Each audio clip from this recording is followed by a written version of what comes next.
Hello दोस्तों, राधे राधे। स्वागत है आप सभी का अपने यूट्यूब चैनल सियाराम एकेडमी में। तो फ्रेंड्स, आज हम लोग पढ़ने वाले हैं द्विवेदी युग। इसके पहले हम भारतीय युग को पढ़ चुके हैं। तो चलिए देखते हैं द्विवेदी युग में क्या क्या है। शुरू करते हैं। इसमें पहला है श्रीधर पाठक की रचनाएं हैं। तो श्रीधर पाठक की रचनाएं हैं जगत सच्चाई सार, कश्मीर कुसुम और भारत गीत। ये श्रीधर पाठक की रचनाएं हैं। आगे है साकेत में राम का चरित्र काव्य की द्वितीय श्रेणी के चरित्रों में परिगणित होने योग्य ही बन सका है। यह कथन किसका है? नंद दुलारे वाजपेयी जी का है। फिर है अयोध्या सिंह उपाध्याय हरिऔध की कृति प्रवास में राधा का परंपरा से एक भिन्न रूप और भी है। अयोध्या सिंह उपाध्याय हरिऔध की कृति प्रवास जो है उसमें राधा का जो परंपरा से भिन्न जो राधा का रूप है एक और रूप है। और वह कौन सा रूप है? तो समाज सेविका का रूप है। अगला है मैथिली शरण गुप्त का खंड काव्य नहीं है। तो पथिक जो है वो गुप्त जी का खंड काव्य नहीं है। खड़ी बोली का पहला महाकाव्य माना जाता है तो प्रवास को माना जाता है। आगे है जितने श्रम और जितनी सावधानी से यह संपादित हुआ है, आज तक हिंदी का और कोई ग्रंथ नहीं हुआ है। आचार्य शुक्ल का उक्त कथन किसके बारे में है? तो बिहारी रत्नाकर के बारे में इन्होंने कहा है। अगला है हिंदी साहित्य में पंडित महावीर प्रसाद द्विवेदी का सदा ऋणी रहेगा। हिंदी साहित्य पंडित महावीर प्रसाद द्विवेदी का सदा ऋणी रहेगा। व्याकरण की शुद्धता और भाषा की सफाई के प्रवर्तक द्विवेदी जी ही थे। यह कथन किसका है? तो ये कथन शुक्ल जी का है। पंचवटी खंड काव्य की रचना की गई है तो मैथिली शरण गुप्त के द्वारा की गई है। फिर है वे धर्म में विशिष्टाद्वैतवादी, विचारों में गांधीवादी और साहित्य में अभिधावादी हैं। यह कथन मैथिली शरण गुप्त के विषय में कहा गया है तो किसने कहा है? डॉक्टर बच्चन सिंह ने कहा है। वे धर्म में विशिष्टावादी, विचारों में गांधीवादी और साहित्य में अभिधावादी हैं। यह कथन मैथिली शरण गुप्त के बारे में बच्चन जी ने कहा है। कृषक क्रंदन काव्य कृति है तो किसकी है? गया प्रसाद शुक्ल स्नेही जी का है। वह कवि जिनका उपनाम हितैषी है तो किनका उपनाम हितैषी है? जगदम्बा प्रसाद जी का। अगला है आज रात इससे परदेसी चल कीजिए विश्राम यहीं, जो कुछ वस्तु कुटी में मेरे ग्रहण संकोच नहीं। तो ये किसकी पंक्ति है? श्रीधर पाठक जी की है कि आज रात इससे परदेसी चल कीजिए विश्राम यहीं, जो कुछ कुटी में मेरे ग्रहण संकोच नहीं। जो कुछ वस्तु कुटी में मेरे ग्रहण संकोच नहीं। तो ये पंक्ति जो है श्रीधर पाठक की है। पथिक काव्य संग्रह किसका है? तो राम नरेश त्रिपाठी का है।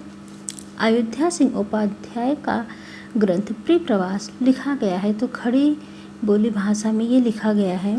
इसकी भाषा क्या है? तो खड़ी बोली में लिखा गया है प्रवास। श्रीधर पाठक ने ब्रज भाषा में अनुवाद किया तो उजड़ ग्राम का अनुवाद किया है। आगे है गौतम बुद्ध की पत्नी की उज्जवल चरित्र के अंकन के लिए मैथिली शरण गुप्त ने रचना की। कौन सी रचना की थी? तो यशोधरा ग्रंथ की रचना की थी। मनोविनोद भाग 1, 2 और 3 रचना है श्रीधर पाठक की। हल्दी घाटी नामक महाकाव्य के रचयिता हैं श्याम नारायण पांडे। भलों में रण झनकार अभी, लटकी कट में तलवार अभी, भोले पर में ललकार अभी, आँखों में है अंगार अभी। तो प्रज्ञा प्रवाह उद्धृत उपर्युक्त पंक्ति किससे है? पंक्ति किसकी है? तो श्याम नारायण पांडे की है। भारत भारती के रचनाकार हैं मैथिली शरण गुप्त। आधुनिक काल के काव्य में कविताएं लिखी जाती हैं तो खड़ी बोली में लिखी जाती हैं। प्रवास का वर्ण विषय है तो कृष्ण का मथुरा प्रवास। एक रचना जो ब्रज भाषा में है तो रस कलश है। मैथिली शरण गुप्त का कृष्ण काव्य है द्वापर। दिवस का आसान समीप था, गगन था कुछ लोहित हो चला। यह प्रकृति चित्रण महाकाव्य से है तो प्रवास से है।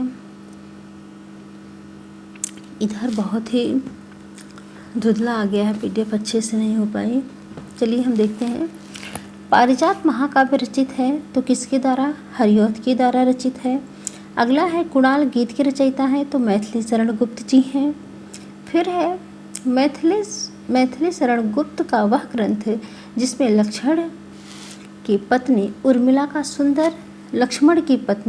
का सुंदर चित्रण है। तो मैथिली शरण गुप्त का वह ग्रंथ जिसमें लक्ष्मण की पत्नी उर्मिला का सुंदर चित्रण है तो वो साकेत में है। आगे है मैथिली शरण गुप्त के साहित्यिक गुरु कौन थे, तो पंडित महावीर प्रसाद द्विवेदी जी थे। द्विवेदी युग के कवि जिसने अपना काव्य ब्रजभाषा में लिखा, तो किसने अपना काव्य ब्रजभाषा में लिखा? जगन्नाथ दास रत्नाकर जी। हल्दी घाटी नामक प्रबंध काव्य के रचयिता कौन है, तो श्याम नारायण पांडे हैं।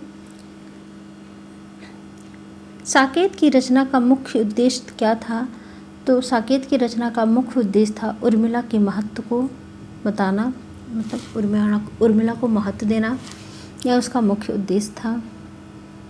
वह कवि जिनका स्थान चिरगांव झांसी है, तो वो है मैथिली शरण गुप्त जी।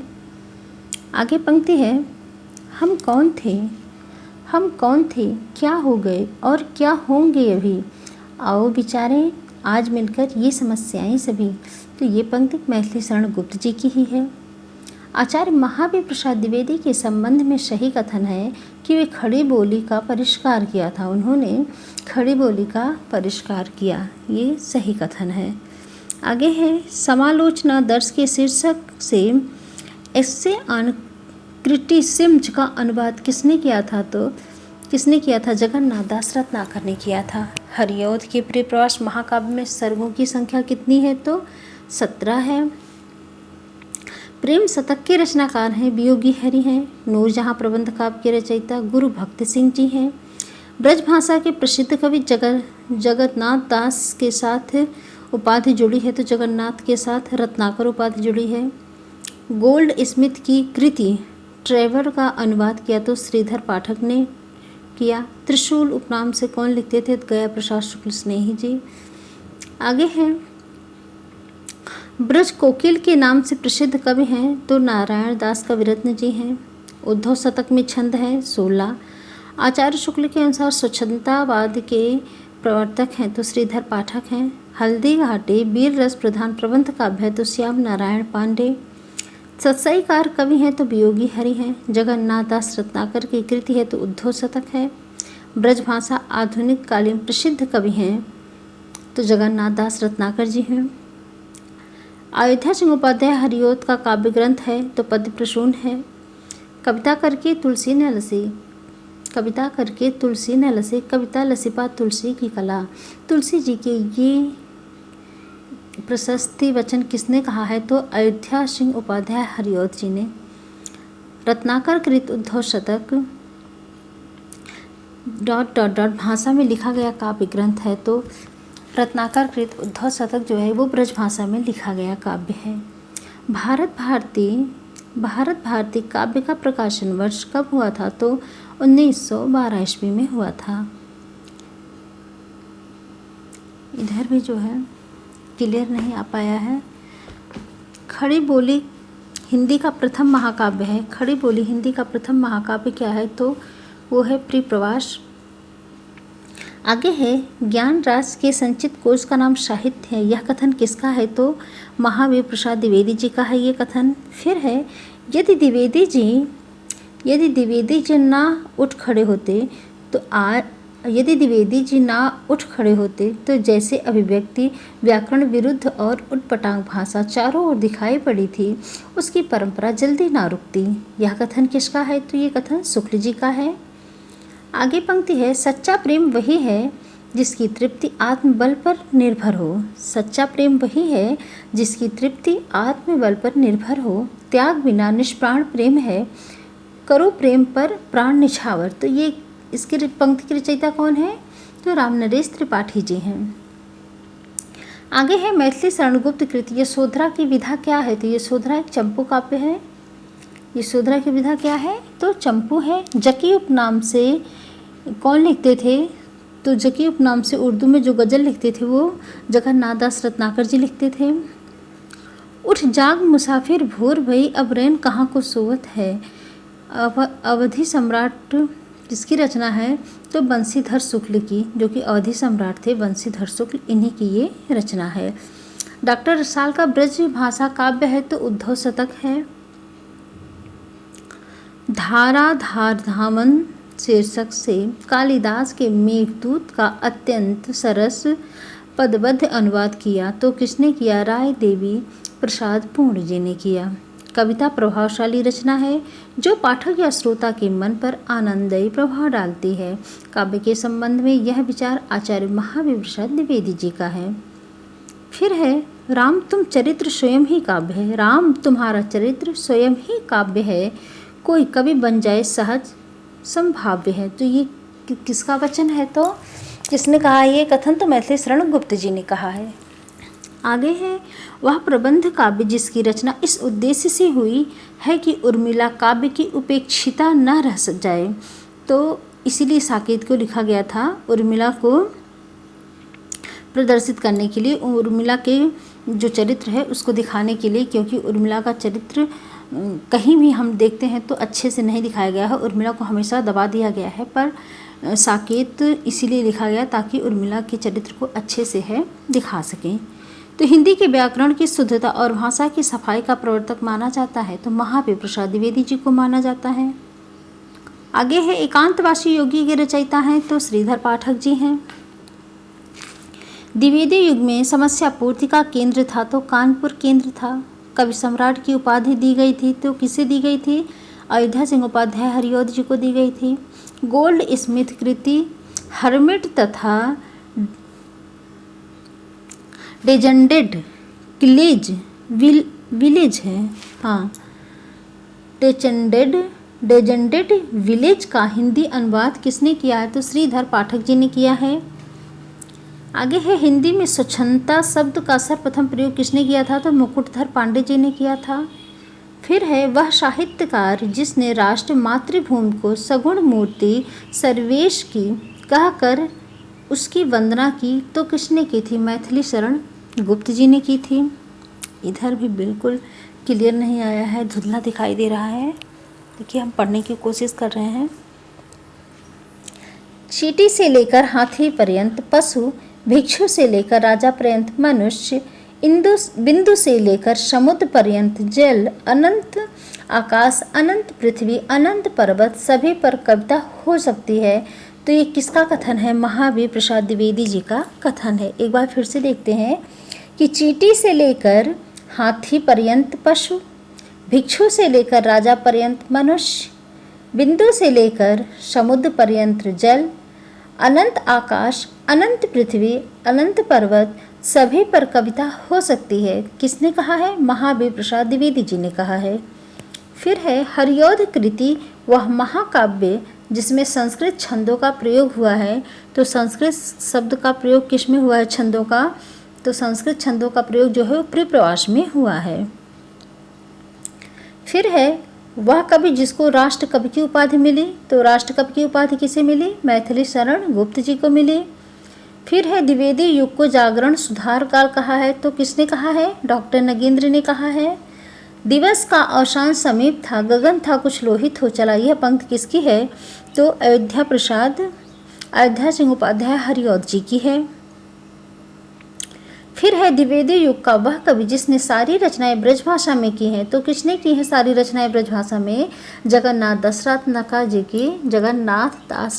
जी की जो रचनाएं हैं वो कैसी हैं? सारी रचनाएं किस में हैं? ब्रजभाषा में हैं। जयद्रथ वध रचना किसकी है? तो मैथिली शरण गुप्त जी की है। फिर है माइकेल मधुसूदन दत्त कृति मेघनाथ वध का हिंदी अनुवाद किया था तो किसने किया था? मैथिली शरण गुप्त जी ने किया था। काव्य मंजूषा के रचयिता कौन है? तो महावीर प्रसाद द्विवेदी जी हैं।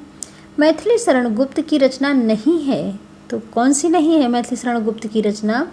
प्रिप्रवास मैथिली शरण गुप्त की रचना नहीं है। मैथिली शरण गुप्त की रचना नहीं है तो प्रेम पथिक भी नहीं है। प्रिप्रवास और प्रेम पथिक ये दोनों मैथिली शरण गुप्त की रचना नहीं है। शुक्ल जी के अनुसार मैथिली शरण गुप्त हैं तो मैथिली शरण गुप्त क्या है? समस्यावादी कवि हैं। फिर कथन आ जाता है गुप्त जी वास्तव में समस्यावादी कवि हैं, प्रतिक्रिया का प्रदर्शन करने वाले तथा मद में झूमने वाले कवि नहीं।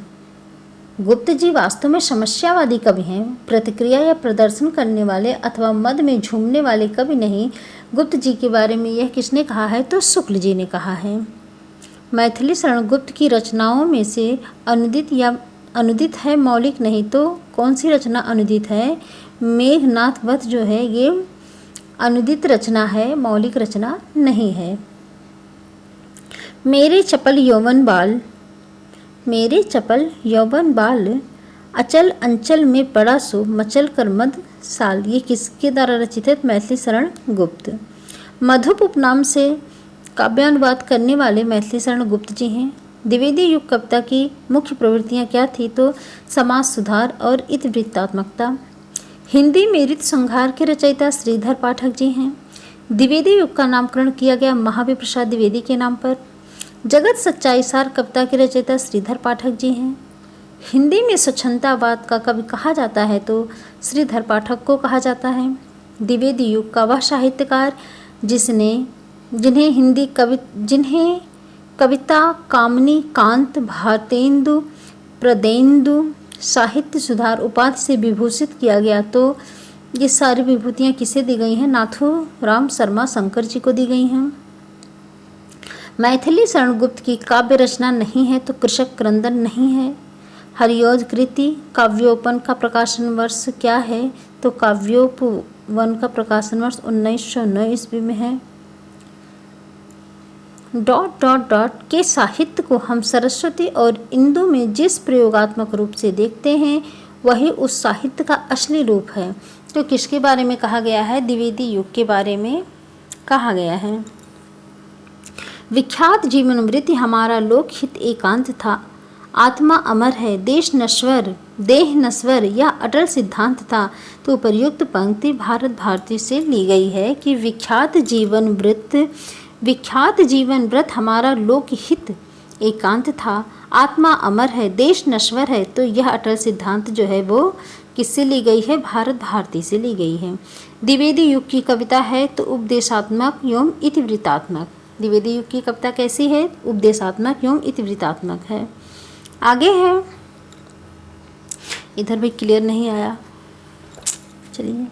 मैथिली शरण गुप्त ने इतिहास की उपेक्षित नारी का पात्र प्रतिष्ठित किया है तो किसमें किया है? साकेत में किया है। द्विवेदी युग का एक और नाम है तो द्विवेदी युग का और क्या नाम है? जागरण सुधार काल नाम है। द्विवेदी युगीन साहित्य में ... प्रवृत्ति की प्रमुखता नहीं है तो किसकी प्रमुखता नहीं है? काव्यात्मकता की प्रमुखता नहीं है द्विवेदी युग में। राजपूतियान की कथा है तो रंग में भंग। राजपूतियान की कथा क्या है? रंग में भंग है। साकेत की कथा का मुख्य संबंध किसके चरित्र से है? तो लक्ष्मण और उर्मिला के। साकेत में लक्ष्मण और उर्मिला के चरित्र को दिखाया गया है। मैथिली शरण गुप्त द्वारा रचित जयद्रथ वध है तो एक खंड काव्य है। आगे है, दिवस का अवसान समीप था, गगन था कुछ लोहित हो चला, तरु शिखा पर थी अब राजती कमलनी कुलबल्लभ की प्रभा। यह काव्य पंक्ति का संबंध प्रिय प्रवास से है।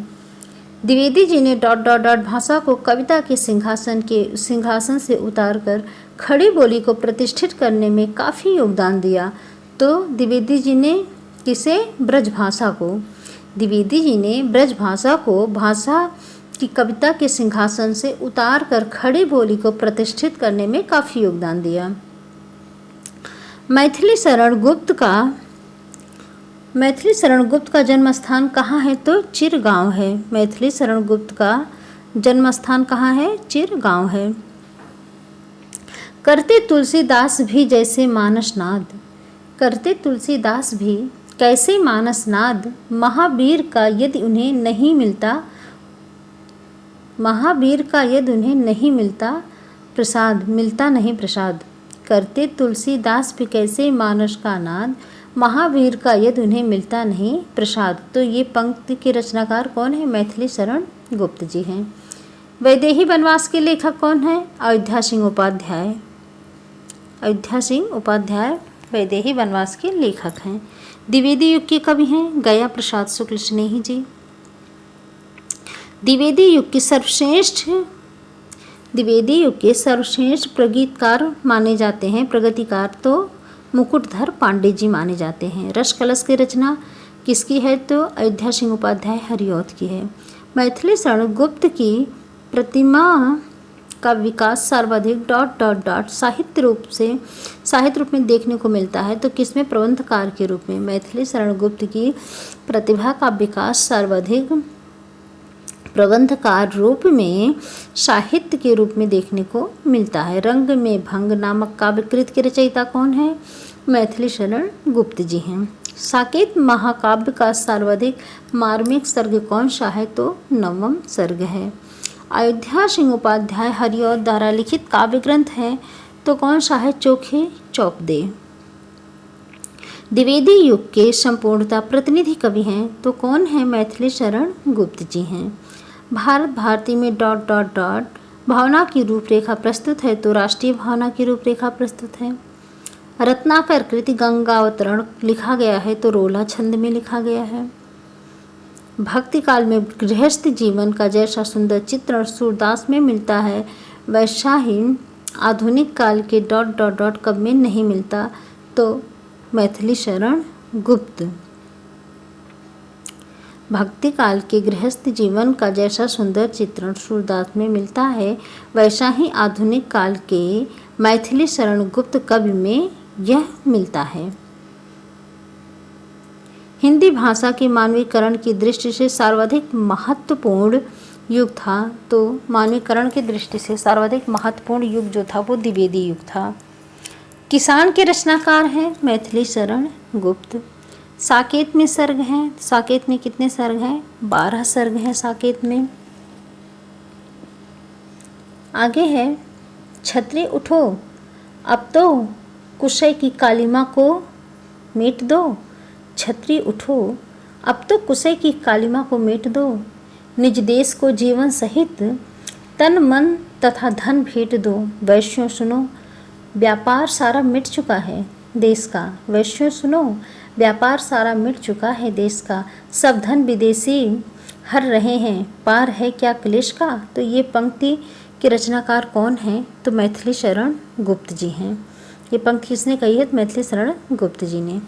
आगे है फिर पंक्ति है प्रिय की सुधि से ये सरिताएं, प्रिय की सुधि से ये सरिताएं, ये कानन कांतार सुसज्जित। मैं तो नहीं किंतु है मेरा हृदय किसी प्रेतम से परिचित। जिसके प्रेम पत्र आते हैं प्रायः सुख संवाद संहित। तो ये पंक्ति किसकी है? राम नरेश त्रिपाठी जी की है। आगे है हिंदी के मानकीकृति स्वरूप पर सबसे पहले विविध विचार किसने किया? तो आचार्य महावीर प्रसाद द्विवेदी जी ने। अधिकार खोकर बैठे रहना यह महादुष्कर्म है। अधिकार खोकर बैठे रहना ये महादुष्कर्म है। अन्यार्थ अपने बंधु को भी दंड देना धर्म है।